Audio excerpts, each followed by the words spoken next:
안녕하십니까. 안녕하십니까. 샘투 타일러의 로우 타일러고요. 네, 샘투 타일러의 쌤입니다. 웹툰 전문가 쌤씨 모시고 다시 한번 시작하겠습니다. 네, 쌤입니다. 네. 저번 주에 이제 무협 장르 그 화산 귀환이라는 작품 소개해드렸었는데요. 어떻게 보면 좀 저번 주랑 유사한 장르인 액션 웹툰을 하나 들고 왔습니다. 약간 판타지적인 요소가 또 가미된 액션이고요. 요즘엔 거의 다 이런 것 같아요, 사실. 그러니까 어떤 장르든 간에 약간 판타지적인 요소가 들어가는 게 약간 트렌드가 아닌가. 오래됐죠. 그렇죠. 약간 생각이 들고요. 개인적으로는 이 작품 같은 경우에는 그 작화, 그림과 그런 액션 표현에 있어서 굉장히 뛰어난 웹툰이라는 생각이 듭니다. 저는 개인적으로 사실 그렇게 그림체를 중시를 하지 않는 편이거든요. 네. 그럼에도 불구하고 이렇게 잘 모르는 제가 봐도 이거는 되게 뛰어나다라고 느낄 정도로 굉장히 좀 그림체가 멋진 작품입니다. 그래서 류 작가의 사신소년이라는 작품이고요. 네. 네이버 화요 웹툰입니다. 그리고 이거는 좀 오래됐어요. 연재된 지 2019년 7월부터 연재되고 있으니까 거의 3년 됐네요. 근데 지금은 이제 1부를 마치고 잠시 휴재 중인 타이밍입니다. 아마 올해 5월까지 지금 1부가 완결이 됐고 지금 이제 한 가을쯤에 다시 2부로 돌아오실 것 같은데 지금이 딱 정주행하기 좋은 시기죠, 그러니까. 그렇죠. 네네. 그래서 가지고 왔고요. 류 작가인데 이 작품이 데뷔작이에요.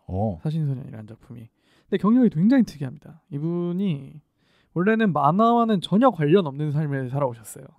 유학을 가셔서 네. 국제학부를 전공하시고 약간 이렇게 살아오셨는데 왜 그랬냐면은 부모님의 반대가 심해서 그림을 그릴 수가 없었다고 해요. 네. 그래서 결국엔 내가 너무 그림을 그리고 싶으니까 네. 부모님과 딜을 해가지고 내가 2년 동안만 딱 웹툰을 파보겠다. 2년 동안 안 되면 대신 정말 깔끔하게 접겠다. 네. 라고 2년을 시작을 하신 거죠. 25살에. 네. 그러니까 결코 빠른 나이가 아닌 거죠. 25살에 그림을 처음으로 시작하셨으니까. 그래서 이제 처음에 그렇게 시작을 하시고 1년 동안은 독학으로 공부를 하셨대요. 왜냐하면은 이분이 준비하실 당시 자체가 요즘에는 이런 웹툰 시장이 워낙 커졌으니까 무슨 웹툰 아카데미 이런 거 있잖아요. 네. 학원이 있는데 이 당시만 하더라도 약간 그런 게 없을 땐가 봐요. 그래서 1년 동안은 일단 독학해서 웹툰을 그렸는데 네. 결과가 처참했죠.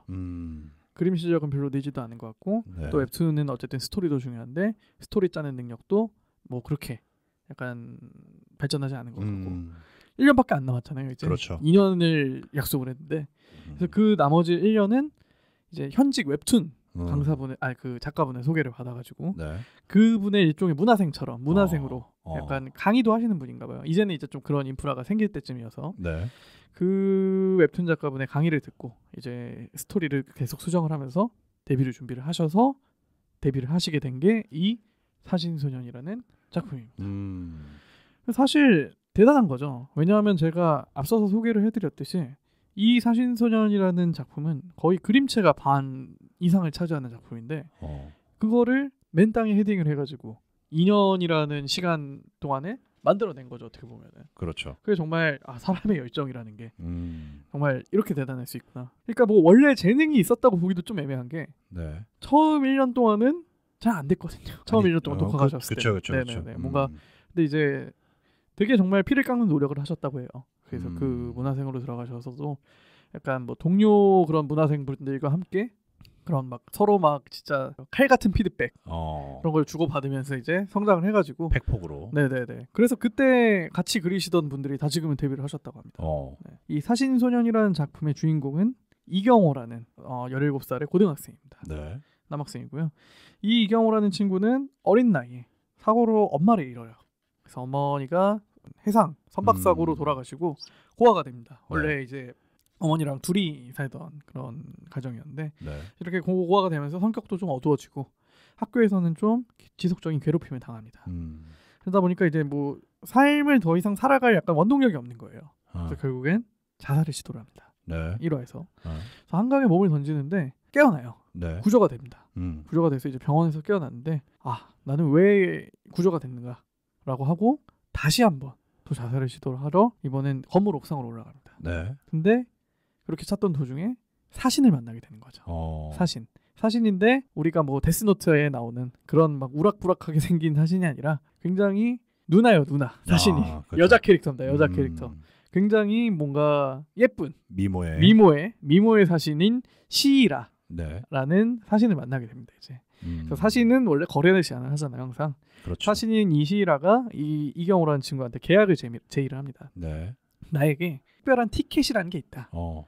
네가 이 티켓 한 장을 수명 1년으로 살 수가 있는데 그 수명으로 티켓을 한 장을 사면은 그 티켓을 사용하게 되면은 죽은 사람의 영혼을 끌어와서 그 사람의 힘을 사용할 수가 있다. 네. 누구든 죽은 사람이라면. 예를 들어서 내가 뭐 아인슈타인의 두뇌가 필요하다. 그럼 티켓을 사용을 하게 되면은 1시간만큼은 그 아인슈타인의 두뇌를 가지게 되는 거죠. 약간 이런 설정입니다, 기본적으로. 그래서 이경호가 처음에는 어차피 나는 삶에 대한 의지가 없으니까 그렇죠. 거절하고 그냥 뛰어내리려고 준비를 하고 있는데 건물 옥상에서 골목길을 바라보니까 자기를 괴롭히는 일진들이 있는 거예요. 일진들이 고양이를 정말 잔혹하게 괴롭히고 있는 장면을 목격을 합니다. 그래서 이 친구가 또 고양이를 좋아하는 친구였나 봐요, 이 경우가. 그래서 이건 참을 수 없다 해서 일단 티켓 한 장을 사신이 서비스로 제공해 주거든요. 네. 일단 한번 써보고 정해봐라. 일단 맛보기 해줘야죠. 맛보기. 그래서 티켓을 사용을 합니다. 네. 그 친구들을 일단 죽기 전에 혼내주기 위해서. 그래서 티켓으로 누구를 빙의하냐면은 무하마드 알리를 빙의를 합니다. 알리 돌아가셨으니까. 그렇죠, 그렇죠. 그래서 그 일진들을 말도 안 되게 때려 눕힌 거죠. 이 이경호라는 친구가 뭐 그렇게 체격 조건이 좋지도 않고 그냥 왜소한 약간 마른 그런 친구인데도 불구하고 워낙 소프트웨어가 좋아지니까 네. 그냥 그 일진 친구들을 다 때려 눕힌 거죠. 그러고선 이제 맛을 봤잖아요. 시희한테 이렇게 제의를 합니다. 그러면은 내가 내 수명을 1년만 남기고 남은 걸 다 티켓으로 교환을 하겠다. 그러니까 1년 뒤에 죽을 테니까 티켓을 다 바꿔달라라고 하니까 시히라가 굉장히 좋아하죠. 사실은 원래 그런 거래를 좋아하니까. 그렇죠. 그러면서 이제 남은 수명만큼이 아니라 좋다, 내가 서비스로 얹어서 100장 주겠다. 또 100년치를 준 거죠. 그래서 100장을 주면서 이야기가 시작이 됩니다. 근데 사신이잖아요, 이 시히라라는 그렇죠. 이 캐릭터가. 그래서 이제 이경호 같은 경우에는 엄마가 돌아가셨으니까 그리고 이 티켓 자체가 영혼과 관련돼 있는 무언가 거래잖아요. 그래서 이경호가 시히라한테 이렇게 물어봅니다. 혹시 우리 엄마의 영혼도 만날 수가 있느냐? 그래서 시히라가 만날 수 있다. 다만 어디 있는지는 알 수가 없고 대신에 일반 사람들 중에 영혼을 볼 수 있는 아이가 있는데 그 아이를 만나면은 뭔가 길을 찾을 수 있을 거다. 라는 알 수 없는 말을 남기고 시히라가 사라져요, 이제. 네. 근데 의외로 이제 영혼을 보는 아이가 가까이 있는 거죠. 그래야 이게 진행이 되니까. 그렇죠. 네, 같은 학교 여학생이었던 거죠. 그렇죠. 근데 이 여학생은 한채연이라는 여학생인데 재벌집 딸입니다. 재벌집 딸이어서 근데 아버지의 사업 탓에 아버지가 좀 약간 위험한 일에도 손을 대는 것 같아요. 그래서 뭔가 그런 범죄 조직에 항상 위험에 노출돼 있어서 네. 이경우 입장에서는 이 한채연이랑 얘랑 엄마를 찾으러 다녀야 되는데 얘가 집 학교밖에 못 하는 거예요. 그래서 도저히 그럴 시간이 안 나는 거죠. 네. 근데 하지만 이경호한테 티켓이 있잖아요. 그렇죠. 그래서 한채연의 경호팀으로 이제 지원을 합니다. 그래서 경호팀으로 그 티켓을 사용해가지고 역시나 뭐 그런 면접 같은 걸 볼 거잖아요. 그렇죠. 그런 이제 뭐 워낙 과거에 또 뛰어났던 티켓 한 장 사용하면 되니까 그렇게 해서 뭐 한채연의 곁에 있게 되면서 아까 얘기했듯이 한채연은 계속 그 범죄 조직의 뭔가 위험에 노출돼 있다고 했잖아요. 네. 그 때문에 그 범죄 집단과 싸워 나가는 일종의 이게 주된 갈등 요소고 그런 과정을 통해서 엄마를 만나러 가야 되는데 아직 멀었습니다. 엄마 찾아 산발리고. 네네. 아직 지금 이경호의 수명은 1년밖에 안 남았는데 뭐 얘기가 어떻게 끝날지 모르겠어요. 이미 뭐 사신과 거래를 한 거는 사실이고 네. 1년 뒤에 죽는 것도 사실인데 네. 과연 이게 마무리가 어떻게 될지 조금 궁금하긴 합니다. 그렇죠, 그렇죠. 네네. 약간 고전적인 소재죠. 그렇죠. 악마와 계약해서 그렇죠. 능력을 얻고 네. 이제 목숨을 네. 또는 영혼을. 데스노트죠. 데스노트도 있고 네. 뭐 멀리 가면은 그 소설이 그 희극이 있죠. 파우스트. 그렇죠. 근데 파우스트 이제 노인이시고 어쨌든 그렇죠. 흥미로운 소재네요, 되게. 네네. 소재가 되게 스토리가 이 스토리로 데뷔를 하시게 된 것 자체가 네. 아까 작가분 소개해드릴 때 그 웹툰 작가분 밑에 계셨다고 했잖아요. 그렇죠. 그래서 스토리를 정말 많이 써갔대요. 이제 이 스토리 어떠냐, 이 네. 스토리 어떠냐. 네. 근데 계속 그 퇴짜를 받다가 이거는 딱 1화를 보여주니까 이거 재밌네. 네. 라고 해서 그때부터 이 스토리를 좀 발전시키셨다고 해요. 그게 보이는 모양이에요. 그런가 봐요. 아무래도 역시나. 근데 저는 지금 잠깐 이제 검색해서 이제 넘겨보고 있는데 네네. 그 저번 주에 말했었던 그 웹툰 화산귀환. 아니, 네. 화산귀환 말고 퀘스트 지상주의라는 웹툰 예. 있죠. 네네네. 그 계열이네. 약간 그런 느낌입니다. 네. 조금 더 발전은 합니다. 이거는 그렇죠. 무조건 그렇죠. 티켓으로 소프트웨어를 활용하다 보니까 그렇죠. 하드웨어도 좀 점점 강해지는 거예요. 아, 그렇죠. 그렇죠. 티켓을 안 써도 몸이 기억하고 있다. 그렇죠. 약간 그렇죠. 그런 그렇죠. 설정으로 하는 거고. 그렇죠. 그다음에 티켓으로 이 영혼이 빙의가 되면은 어. 또 빙의률이 있습니다. 네. 처음에는 그냥 단순히 껍데기만 활용하는 거다라고 네. 하면은 점차 이제 뭔가 깊게 탐구를 하게 되면은 완전히 영혼과 동기화를 되면은 네. 동기화를 하게 되면은 그 시대의 영혼과 동일한 힘을 사용할 수 있다. 좋네요. 약간 이런 설정도 있어가지고 음.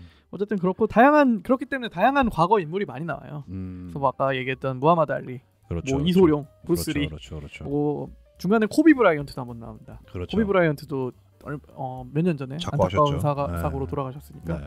뭐 코비 브라이언트는 굉장히 좀 특이한 케이스고 사실은 주로 무력과 관련된 인물들이 많이 등장하긴 그렇죠, 합니다. 그렇죠. 어쩔 수 없이. 제 생각에는 네. 제 개인적인 의견입니다만 네네. 무하마드 알리가 올타임 넘버원입니다. 더 그레이테스트. 네. 넘볼 수가 없죠. 네. 1화부터 써먹었어요 이거를. 아, 그렇죠. 네, 그렇죠. 네네. 약간 말씀드렸듯이 그림체가 네. 단순히 화려하다는 게 아니라 액션이 굉장히 깔끔해요. 그러니까 액션을 사실 그림으로 표현을 할 때 웹툰에서 사실 심심치 않게 등장하는 댓글이 사실 액션을 화려하게 그리려고 하다 보면은 그렇죠. 난잡해지거든요. 속된 말로 지저분해지죠. 네, 그래서 이게 도대체 그러니까 작가의 머릿 속에서는 이게 두 명이 어떤 합을 주고받고 이게 다 있을지 모르겠지만 그렇죠. 보는 독자 입장에서는 이게 뭔가 도대체. 그렇죠. 누가 누구를 때리는 것인가. 그렇죠. 이게 무슨 기술인가 도대체. 그렇죠. 그렇죠. 그런 반응이 나올 때가 의외로 상당히 많거든요. 맞습니다. 맞습니다. 근데 이 사신소년의 그 액션씬은 군더더기가 없어요. 그게 가장 큰 장점인 것 같습니다. 그렇죠. 이 사신소년이라는 작품 한번 가지고 소개를 해봤습니다. 좋네요. 좋네요. 한번 보도록 하겠습니다. 이것도. 네, 이것도 뭐 생각 없이 보기 좋은 액션입니다. 그러네요. 약간 스토리가 조금 네. 지연이 되는 부분이 없지 않아 있긴 하지만 어차피 1년밖에 안 남았습니다. 그렇죠. 수명이라는 게. 그렇죠. 지금 한 3-4개월은 썼어요 이미. 이게 제가 봤을 때 뭐 2, 3부로 한 게 아니라 2부에서 마무리가 될 것 같습니다. 이야기는. 그렇죠. 그렇죠. 이미 티켓도 많이 썼습니다. 그리고 오케이. 티켓이 없으면 더 이상 얘기 진행이 안 됩니다. 아. 네네. 오늘 방송은 이쯤에서 또 마무리하도록 하겠습니다. 좋습니다.